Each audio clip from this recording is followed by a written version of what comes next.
Hello and welcome back to Bharati coaching classes. Dear student, आज हम पढ़ेंगे क्लास 8 का भूगोल चैप्टर नंबर 3, जिसका नाम है खनिज और शक्ति संसाधन पार्ट 2। अभ्यास के क्वेश्चन आंसर को डिस्कस करेंगे। ओके, प्रश्न नंबर 5 से आगे के पहले पार्ट में हमने 1 से 4 तक के प्रश्नों को सॉल्व किया था। आज हम 5 से देखेंगे। 5 नंबर में अंतर बताएं लौह और अलौह खनिज में। तो लौह और अलौह खनिज में अंतर निम्न है। पहला लौह में ए नंबर में है, जिन धात्विक खनिजों में लौह अंश पाया जाता है वह लौह खनिज होता है। इसका उदाहरण है लौह अयस्क। ओके, अलौह खनिज में है, जिन धात्विक खनिजों में लौह अंश नहीं होता है वह अलौह खनिज होता है, जैसे सोना, चांदी इत्यादि।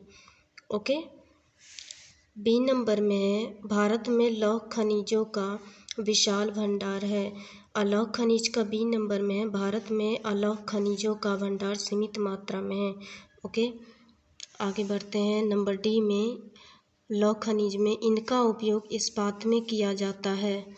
इस्पात में किया जाता है। अलौह खनिज में नंबर डी में है, इसका उपयोग विभिन्न कामों में किया जाता है। ओके, आप इसे अच्छे से नोट कर ले अपने कॉपी में। बढ़ते हैं आगे के प्रश्न की ओर। आगे का प्रश्न है आपका, तापीय विद्युत और जल विद्युत, ये दोनों के बीच भी अंतर बताना है। ओके, तो इसका उत्तर है, जल विद्युत में एक बड़े जगह पर डैम बनाकर पानी संग्रह किया जाता है। संग्रहित पानी को ऊंचाई से टरबाइन पर गिराया जाता है, जिसके कारण टरबाइन घूमता है और बिजली का उत्पादन होता है। ताप विद्युत में कोयला जलाकर पानी को भाप में बदला जाता है और विद्युत यानी कि बिजली का उत्पादन होता है। तो दोनों का प्रोसेस आप ये देख पा रहे हैं, दोनों का प्रोसेस अलग अलग है। जल विद्युत में डैम में पानी गिरा करके संग्रह करके उसको ऊंचाई से टरबाइन पर फिर से गिरा करके उसको घुमाया जाता है टरबाइन से। ओके, तभी बिजली का उत्पादन होता है। लेकिन वही ताप विद्युत में बताया गया है कि इसमें कोयला जला करके विद्युत का उत्पादन होता है। ओके, आप इसे भी अच्छे से नोट कर लें अपने कॉपी में। बढ़ते हैं नेक्स्ट प्रश्न की ओर।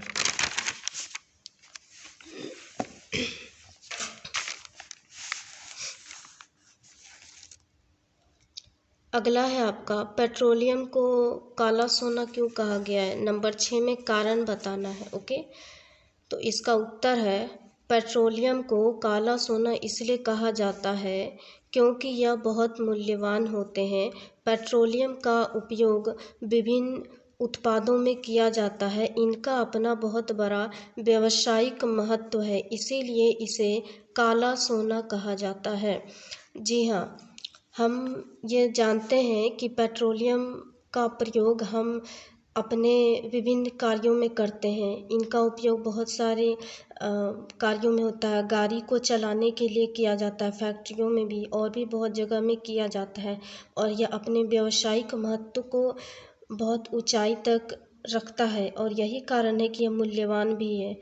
और इन्हीं सभी विशेषताओं के कारण ही पेट्रोलियम को काला सोना कहा गया है। ओके, आप इसे भी अच्छे से नोट कर लें अपने कॉपी में।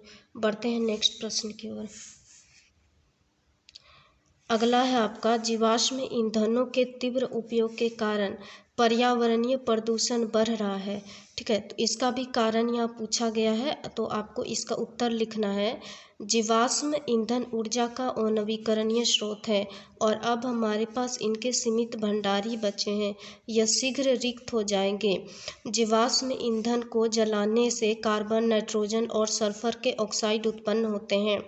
सल्फर के ऑक्साइड अम्लीय होते हैं और वे अम्लीय वर्षा के कारण बनते हैं, जिससे हमारे जल और मृदा पर बुरा प्रभाव पड़ता है। जीवाश्म ईंधन के जलने से वायु में हानिकारक कणिकाएं और धुआं प्रदूषण फैलाते हैं, जिसके कारण कई तरह के श्वसन संबंधी रोग फैलते हैं। अतः इस प्रकार से जीवाश्म ईंधन के तीव्र उपयोग के कारण पर्यावरण प्रदूषित हो रहा है। जी हाँ, जीवाश्म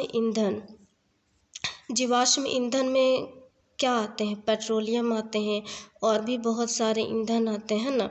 तो इन सभी ईंधनों को जलाने से पर्यावरण हमारा प्रदूषित होता है। यहाँ तक कि पर्यावरण के साथ साथ ये हमारे शरीर पर भी बहुत ज़्यादा इफ़ेक्ट डालते हैं। इसीलिए इनका प्रयोग हमें अपने उपयोग के मात्रा के हिसाब से ही करना चाहिए, क्योंकि ज़्यादा उपयोग करने से यह पर्यावरण के साथ साथ हमारे जीवन के लिए भी नुकसानदेह हो सकता है। ओके, बढ़ते हैं नेक्स्ट प्रश्न की ओर।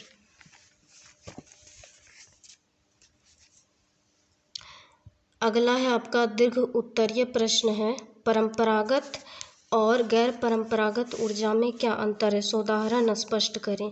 तो इसका उत्तर है, परंपरागत और गैर परंपरागत ऊर्जा के स्रोत में अंतर निम्न है। परंपरागत ऊर्जा के स्रोत और गैर परंपरागत ऊर्जा के स्रोत। ओके, इसमें ए नंबर में दिया हुआ है, ऊर्जा के परंपरागत साधन हैं कोयला, खनिज तेल, प्राकृतिक गैस इत्यादि। ओके, वहीं गैर परंपरागत ऊर्जा में बताया गया है, गैर परंपरागत ऊर्जा के साधन है पवन ऊर्जा, ज्वारीय ऊर्जा, सौर ऊर्जा, भूतापीय ऊर्जा इत्यादि। ओके, नंबर बी में है, ये समाप्य साधन है और इनका प्रयोग केवल एक बार ही किया जा सकता है। इसमें नंबर बी में है, ये असामाप्य साधन है, इनका प्रयोग बार बार किया जा सकता है। नंबर सी में है, इनका प्रयोग आदिकाल से हो रहा है। इसमें नंबर सी में है, इनका प्रयोग हाल से ही शुरू हुआ है। नंबर डी में है, इनसे प्रदूषण होता है। इसमें नंबर डी में है, यह प्रदूषण मुक्त साधन है। तो आप देख पा रहे हैं स्पष्ट रूप से कि दोनों में अंतर एक दूसरे के विपरीत है। ओके, आप इसे भी अच्छे से अपने कॉपी में नोट कर ले। परंपरागत का अर्थ ये कि पहले से ही इसका प्रयोग शुरू हो चुका था और यही कारण है कि यह समाप्य साधन में रखा गया है कि अगर हम एक ही बार में पूरा तरीका से प्रयोग कर ले तो यह समाप्त हो जाएगा। ओके, वहीं गैर परंपरागत जो साधन है इनका प्रयोग हम बार बार भी कर सकते हैं, क्योंकि इसका शुरुआत और प्रयोग हाल से ही शुरू हुआ है। ओके, इसका प्रयोग हाल से ही शुरू हुआ है। ओके, इनका आदिकाल से शुरू हुआ है, स्टार्टिंग से ही, लेकिन इसका प्रयोग हाल से ही शुरू हुआ है। यह प्रदूषण होता है इनसे, परंपरागत ऊर्जा से, लेकिन वही गैर परंपरागत ऊर्जा जो होता है वह प्रदूषण मुक्त साधन होता है। ओके, सो डियर स्टूडेंट, आप इसे अच्छे से नोट कर ले अपने कॉपी में। It is very important question and answer which will help you, okay, in your examination.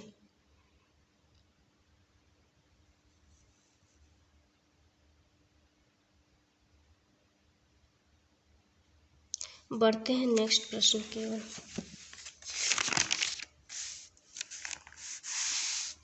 अगला और लास्ट आपका है प्रश्न, धात्विक और अधात्विक खनिज में अंतर स्पष्ट करें। झारखंड में पाए जाने वाले धात्विक खनिज का उल्लेख करें। ओके, तो धात्विक खनिज और अधात्विक खनिज के बीच आपको अंतर पूछा गया है। तो धात्विक खनिज में अंतर है, धात्विक खनिज वे हैं जिनसे लोहा, तांबा, चांदी और सोना जैसी धातुएं निकाली जाती है। ओके, धातुएं मजबूत, तन्य, ऊष्मा और विद्युत का सुचालक होती है। वहीं अधात्विक में बोला गया, अधात्विक खनिज का बहुत व्यापक उपयोग है। फास्फेट, पोटास, नमक, सिलिका, हीरे, बालू और बजरी इत्यादि सभी अधात्विक खनिज हैं। ओके, नंबर बी में है, यह चाक्षुष दृश्य यानी कि प्रकाश में अपारदर्शी तथा पॉलिश करने के बाद परावर्तक होता है। ओके, नंबर बी में है इसका अधात्विक का, ये अपेक्षाकृत कमजोर और ऊष्मा और विद्युत का कुचालक होती है। ओके, इसमें एक और प्रश्न ऐड है, झारखंड में पाए जाने वाले धात्विक खनिज का उल्लेख करें। तो नीचे है, झारखंड में मुख्य खनिज भंडार इस प्रकार से हैं। कोयला, पहला है कोयला 76,712 million ton.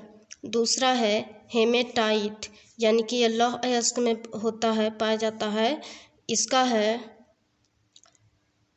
4,036 million ton. Okay, तीसरा है मैग्नेटाइट लौह अयस्क 1,026 मिलियन टन। चौथा है ताम्र अयस्क 226 मिलियन टन। ओके। पांचवा है चूना पत्थर 746 million ton. Bauxite 118 million ton. Kyanite 5.7 million ton. China clay 190.14 million ton. Okay dear student, आप इस अंतर को अच्छे से नोट कर लें अपने कॉपी में। Okay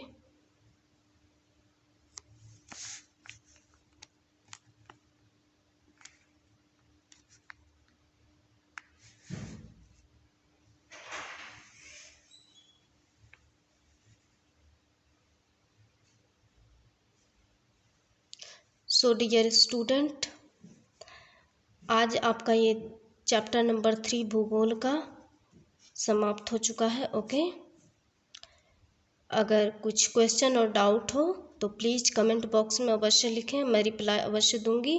and dear student, if you like this video please do share and subscribe our channel and press like button. Thanks.